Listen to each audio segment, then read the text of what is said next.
고난이 우리를 음습할 때 이와 같은 제목으로 여러분과 함께 은혜를 나누겠습니다. 우리 인생 일생이란 누구를 불구하고 고난의 숲과 늪을 지나가면서 살아가고 있는 것입니다.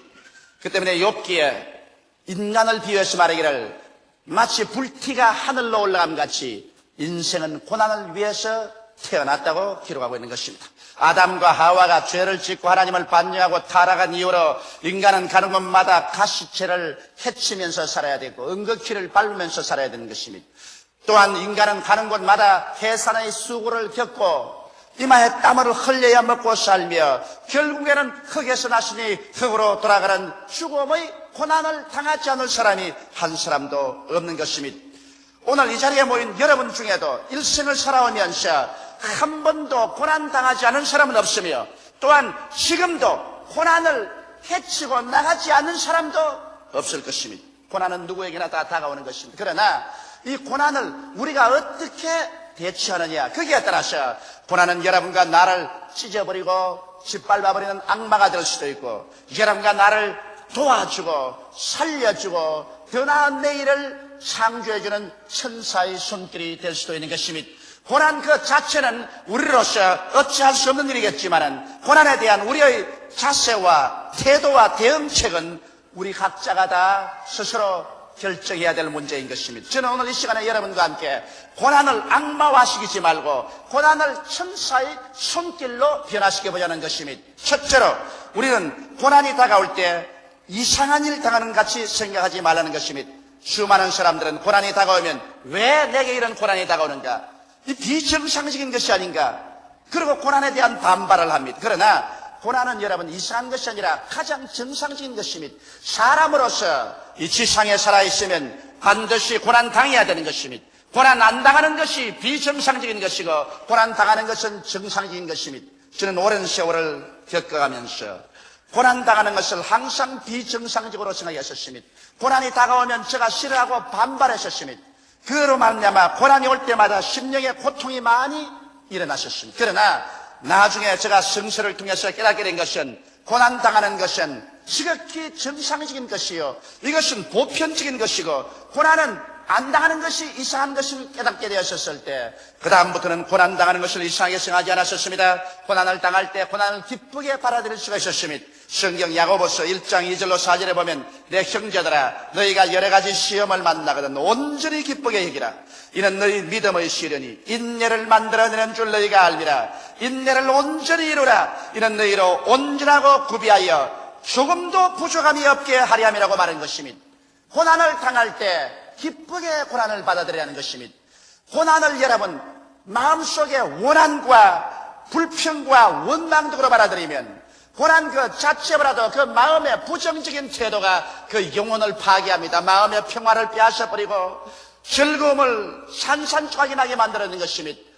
고난을 당해서 원만 불평을 하면 마음의 칠흑같이 어두워지고 소망도 사랑도 사라져버리고 마는 것입니다. 그러므로 고난을 당할 때 고난을 기쁘게 받아들이라. 긍정적인 자세로서 고난을 받아들이면 고난이 악마로서 왔다가도 천사로 변화되고 마는 것입니다. 왜 고난이 우리에게 유익이 되느냐면 고난은 새로운 삶을 창조하는 도전이요 기회가 되는 것이기 때문인 것입니다. 우리가 평안한 생활 속에서는 발전과 변화가 없습니다. 그러나 그것은 고난이 다가오면 고난을 당할 때 삶의 방향을 수정하게 되는 것입니다. 회개를 하게 되고 삶의 방향을 수정해서 더 발전적인 방향으로 향할 수가 있습니다. 고난이 다가와야 자아가 깨어지지요. 고난 당하기 전에는 자아가 깨어지지 아니하고 자기 고집대로 살고 하나님을 반역하며 살다가도 거친 고난이 다가오면 박살이 나고 깨어져서 하나님 중심으로 서는 방향 수정을 할 뿐 아니라 자아가 깨어져서 인격적으로 모난 것을 다 정비하여 부드럽게 변화되게 되는 것입니다. 고난은 우리로 하여금 하나님께 더욱 가까이 나가도록 인도해 주는 것입니다. 여러분 사람들은 고난을 당해야 비로소 새벽에 기도하는 것을 불평하지 아니하며 시간이 나는 대로 철야 기도도 하고 하나님께 부르짖어 외치게 되고 더욱 하나님께 의지하는 삶을 살 수 있도록 인도해 가게 되는 것입니다. 이러기 때문에 고난을 당할 때 고난을 감사함으로 여러분 받아들여야만 되는 것입니다. 고난이 여러분께 휘몰아칠 때 이것을 부정적인 태도로 받지 말고 감사함으로 받으십시다. 성경 말하기를 범사에 감사하라고 말한 것입니다. 왜 고난에 대해서 우리가 감사해야 될지 그것은 모르겠습니다만 하나님께서는 범사에 감사하라고 했으므로 감사한 마음으로 기쁜 마음으로 밝은 마음으로 긍정적인 태도로서 고난을 받아들일 때 그 고난은 여러분과 나를 파괴하는 힘을 상실해버리고 마는 것입니다. 오히려 고난의 그 가시 돋친 모든 것이 사라지고 우리에게 아름답고 부드러운 손길로 변화되어 우리를 대접해 주는 것입니다. 둘째로 우리가 고난당할 때 원한에 떨어져서는 안 됩니다.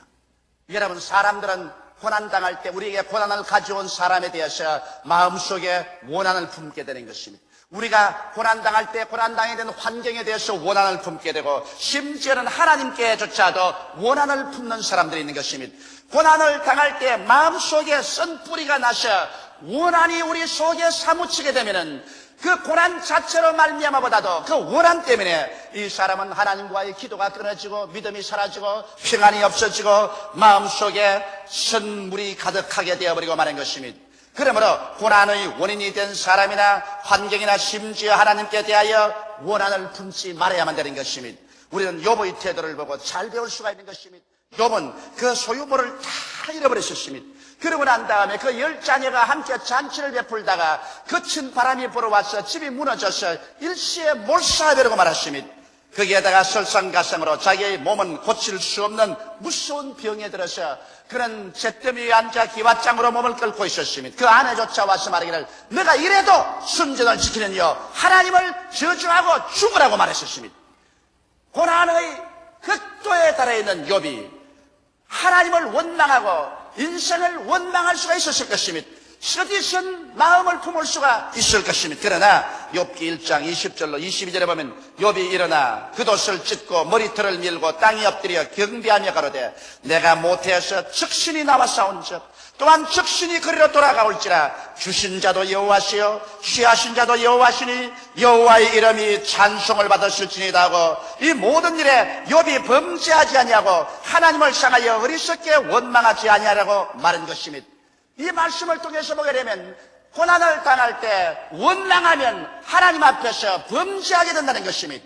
그러나 욥은 오히려 이 극심한 고난을 통해서도 하나님께 경배하고 오히려 감사한 것입니다. 그래서 그는 고난을 긍정적인 자세로 받아들일 수 있었기 때문에 나중에 고난은 욥에게 소화가 되어버리고 말고 욥은 고난 이후에 더 나은 기반 위에 서서 더 큰 축복을 받고 살아갈 수가 있는 것입니다. 저는 요셉의 승리를 보면은 대단히 마음속에 감동을 합니다. 요셉은 야곱의 12자녀 중에 11째 자녀였습니다. 그런데 요셉은 아버지의 특별한 사랑을 받아서 다른 형제들에게 시기를 받은 것은 사실입니다. 그러나 다른 형제들이 목축을 하러 갔을 때 아버지의 뜻을 쫓아 음식을 가지고서 형들을 돌봐주러 가는데 형들이 갑자기 와서 요셉을 잡아 옷을 벗기고 음식만 빼앗고 빨가벗은 그를 마른 우물에 던졌다가 아라비아 대상이 애굽으로 내려가니 마른 우물에서 끌어내어서 그를 팔아버리고 마는 것입니다. 종으로 끌려가면서 그는 뒤를 돌아보고 울며 형들이여 나를 살려달라고 고함쳤지만 형들은 요셉이 가져온 음식을 먹으면서 끌끌 웃고서 그를 떠나버려버리고 말한 것입니다. 요셉의 마음속에 원한이 사무치지 아니할 수가 없었습니다. 그는 그 길로 가서 보디바르의 집에 종으로 팔려서 살을 당하고 뼈가 으스러지도록 일을 했었습니다. 겨우 살만하니까 또 누명을 덮으시고 그는 시위대 뜰 감옥에 갇혀서 거기에서 썩어져 갔었습니다. 요셉은 무려 13년의 세월 동안 그는 밤이나 낮이나 고통 가운데서 몸부림쳤었습니다. 그럴 동안에 그 마음 가운데 그 형들에 대한 원한이 얼마나 사무치겠습니까? 아마 보통 사람 같으면 칼을 갈고 니를 갈았을 것입니다. 그러나 하나님의 섭리가 계셔서 13년의 세월이 지나고 난 다음 요셉은 애굽의 국무총리가 된 것입니다. 애굽 전국에는 양식이 있고 전 가나안 땅에 기근이 들어왔었을 때 형들이 양식을 사러 왔어서 국무총리 앞에 엎드렸었습니다. 그러나 그것이 자기 동생 요셉인 줄 몰랐었습니다. 요셉은 원수를 갚지 아니하고 그 아버지 야곱과 함께 형들 그 가족들을 다 고센 땅으로 불러서 잘 먹고 잘 입고 잘 살게 해주었습니다만 아버지 야곱이 죽으니까 형들이 두려움이 들컥나셨습니다. 아버지 계실 동안에는 아버지를 보고 우리를 돌봐 주었지만은 아버지가 세상 뜬 다음에는 필연적으로 요셉은 우리에게 원한을 갚을 것이라고 생각해서 그 형들이 요셉에서 무릎을 꿇었었습니다. 그 형들이 또 친히 와서 요셉의 앞에 엎드려 가로되 우리는 당신의 종이니이다. 요셉이 그들에게 이르되 두려워 마소서. 내가 하나님을 대신하리이까. 당신들은 나를 헤아려 하시나 하나님은 그것을 선으로 바꾸사 오늘과 같이 만민의 생명을 구원하게 하시며 당신들은 두려워 마소서. 내가 당신들과 당신들의 자녀를 기르리다고 그들을 강곡한 말로 위로하였다. 여러분, 요셉이 원수를 갚을 수 있는 절호의 기회가 왔습니다. 13년의 세월 동안 그 수많은 고통과 괴로움 속에서 그는 이를 갈고 칼을 갈았는데 요셉이 원한을 품었더라면 위대한 사람은 되지 못했을 것입니다. 그러나 요셉은 그 형들을 극진히 대접해주고 그는 그 마음속에 원한을 품지 않으셨습니다. 그런 용서와 이해와 사랑과 동정을 가지고서 옛날은 흘러가는 물에 다 떠내려버리고 그런 새로운 삶으로서 시작한 사람인 것입니다. 수많은 사람들이 옛날에 자기에게 상처를 입혔던 사람에 대한 원한을 마음속에 품고 있습니다. 자기가 상처 입은 환경이나 상처를 입힌 여러 가지 여건을 마음속에 원한으로 쓴 뿌리가 되도록 지키고 있는 것입니다. 세월은 흘러가고 인정도 다 변하고 사람도 변했는데도 불구하고 마음속에 원한은 변치 않고 가져 있어서 이것으로 말미암아 자기가 파괴되고 도적질을 당하고 죽임을 당하고 핥히고 하나님께 버림을 당하고 마는 것입니다. 그러므로 오늘 우리가 해야 될 것은 고난 당할 때 우리의 고난을 가져준 사람이나 환경이나 하나님까지도 합쳐서 우리는 이해하고 동정하고 용서하고 사랑해야만 하는 것입니다. 이 길만이 우리가 하나님 앞에서 승리할 수 있는 길인 것입니다. 예수님께서는 십자가에 못 박여서 돌아가실 때 당신을 십자가에 못 박고 그리고 고개를 흔들며 힘을 빼앗고 욕을 하는 사람들을 바라보시고 주님께서는 하나님께 기도하십니다. 하나님이여 저들이 알지 못해서 저러니 저들의 죄를 용서하여 주십시오. 성경에는 너희 원수가 줄이거든 먹이고 목마르거든 마시오라. 원수 갚는 것이 내게 있으니 내가 갚으리라. 그렇게 말씀하셨습니다. 무슨 원수가 잘 때라고 원수를 위해서 축복해주고 먹이고 마시오라는 것이 아닌 것입니다. 우리가 마음속에 원한을 품지 않기 위해서는 우리가 이해하고 동정하고 용서하고 사랑으로 갚아져 버리면 그 축복이 우리 자신 속에 다가오기 때문인 것입니다. 원수는 하나님께서 갚아주시겠고 사람이 무엇으로 심든지 자기 행위대로 반드시 거둡니다. 하나님을 우리가 소홀히 하나님께서 하시는 일을 마늘이 여길 수가 없습니다. 반드시 사람은 무엇으로 심든지 그대로 거두게 되는 것이요. 그러나 우리 자신은 원수를 용서해주고 마음속에 쓴 뿌리가 나지 않게 함으로 말미암아 우리 영혼이 평안 가운데 거할 수 있고 기쁨 가운데 거할 수 있으며 하나님의 축복 가운데 거할 수가 있게 되는 것입니다. 이러므로 고난을 이겨나가기 위해서는 반드시 우리 마음속에 원한을 없애버려야 된다. 고난이 다가올 때 우리 마음속에 언제나 마음 가득하게 이해와 동정과 용서와 사랑의 기도를 해야 된다. 이것을 우리가 잊지 말아야 될 것인 것입니다. 셋째로 여러분 우리가 고난이 다가올 때 고난의 암흑에서 내일의 꿈을 부리지 말아야만 되는 것입니다. 꿈이 인생을 만들어가는 것입니다.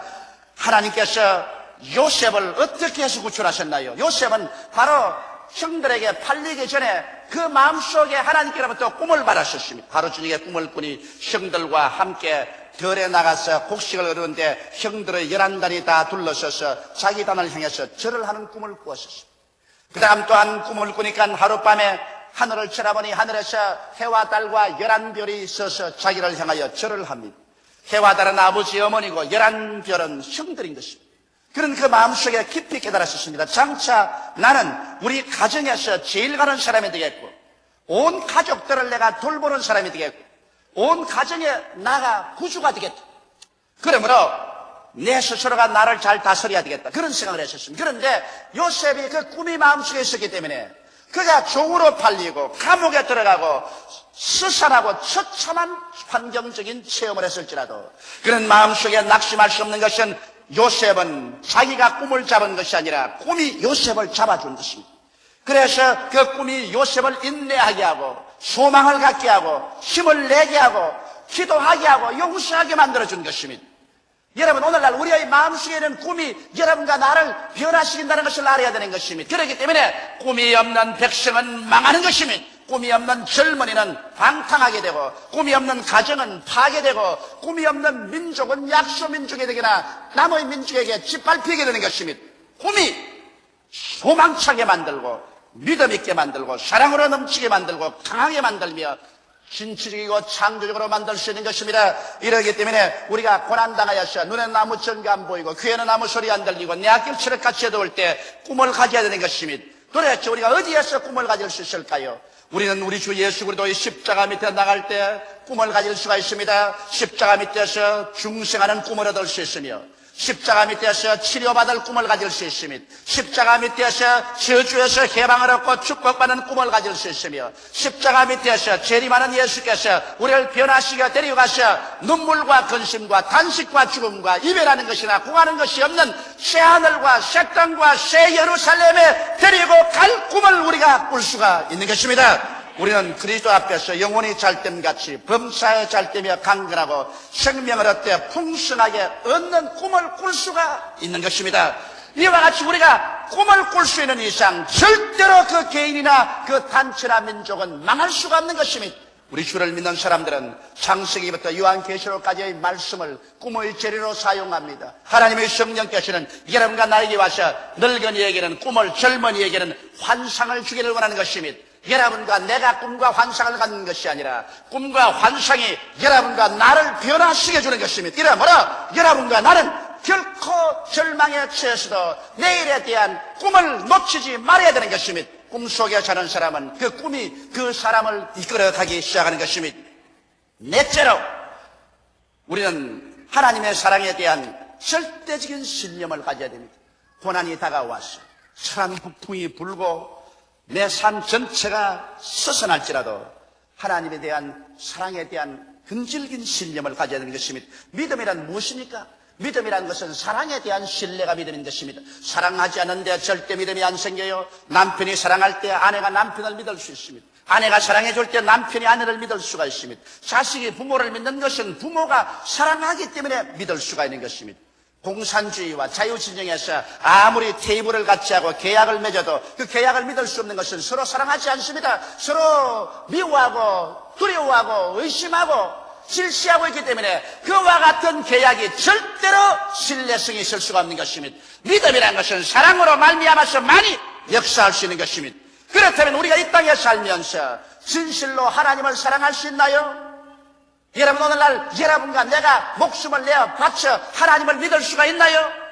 우리는 하나님을 믿을 수가 있습니다. 왜? 성경은 말씀하시기를 하나님이 세상을 이처럼 사랑하사 독생자를 주었으니 누구든지 저를 믿으면 멸망하지 않고 영생을 얻으라고 말씀하셨습니다.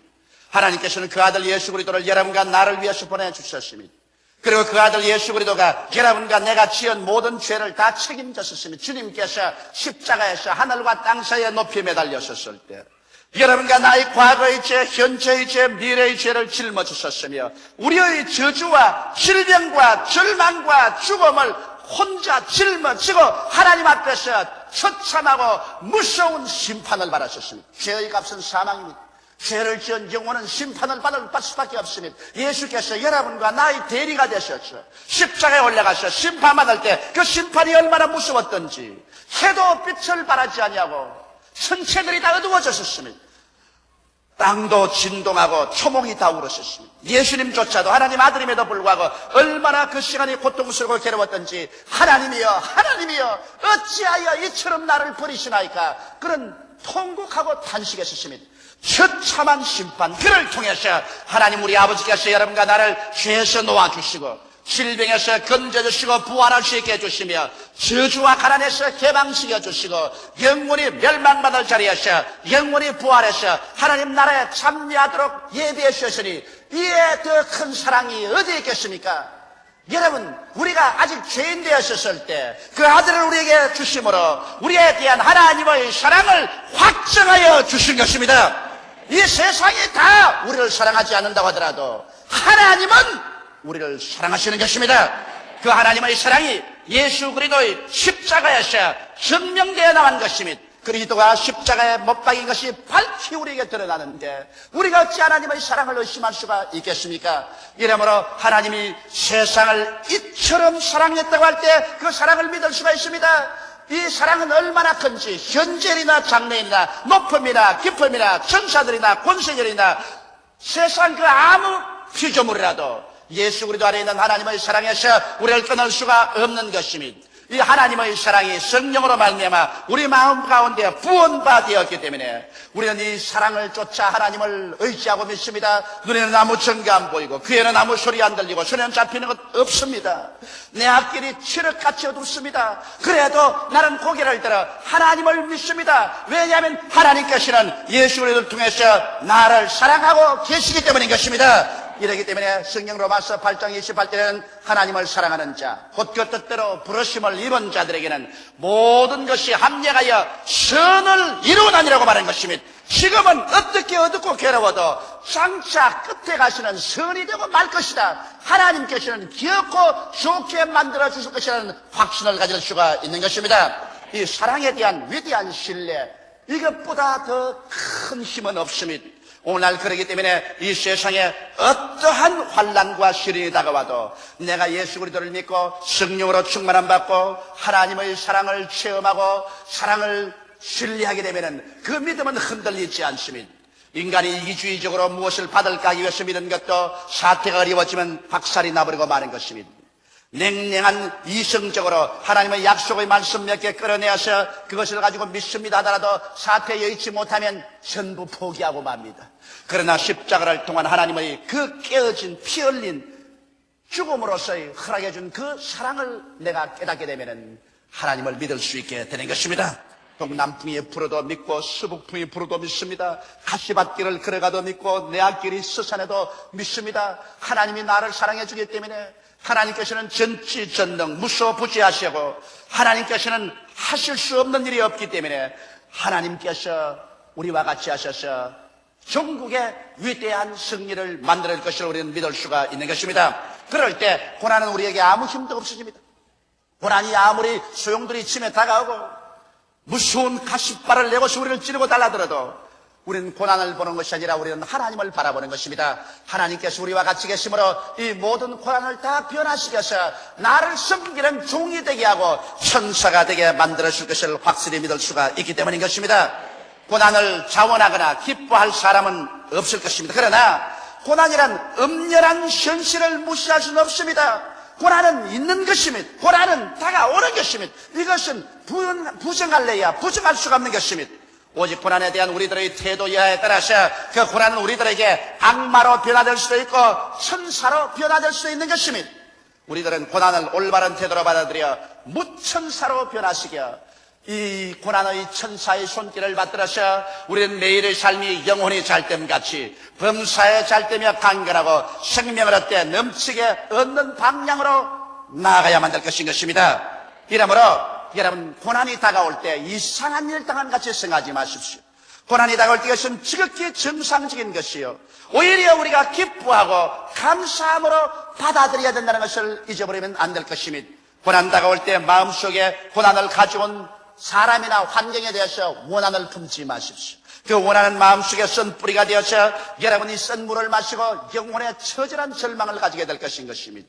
고난을 당할 때 이해와 동정과 용서와 사랑으로 고난을 가져온 사람이나 환경이나 하나님까지라도 다 용서하고 마음속에 기쁨을 가져야 될 것인 것입니다. 고난 당할 때 꿈을 버리지 마십시오. 어떻게 어둡고 캄캄할지라도 십자가 밑에서 하나님이 주신 약속을 보여잡고 절대로 꿈을 놓지 마십시오. 꿈이 여러분의 현재와 미래를 창조해 주는 것입니다.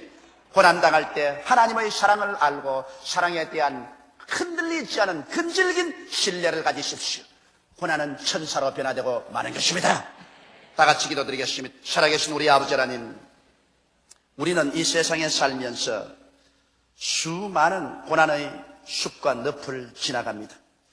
아버지 하나님이시여, 고난이 없는 삶은 비정상적인 삶이요, 고난이 있는 삶이 정상적인 삶이지만, 그러나 우리가 예수 그리스도 안에서 하나님을 의지하고 고난을 당하면 고난은 천사의 손길로 변화되지만 하나님 없이 당하는 고난은 우리를 갈기갈기 찢어놓는 악마의 손길이 되고 마는 것입니다. 하나님 아버지, 그러므로 이 세상 살면서 작은 고난, 큰 고난, 적은 악마, 큰 악마에 시달리고 찢기는 삶을 살지 말고 예수님 안에 나와서 하나님의 사랑을 신뢰함으로 말미암아 모든 고난이 우리를 섬기는 종으로 변화되게 만들어 주옵소서. 예수님 이름 받들어 기도드리옵나이다. 아멘.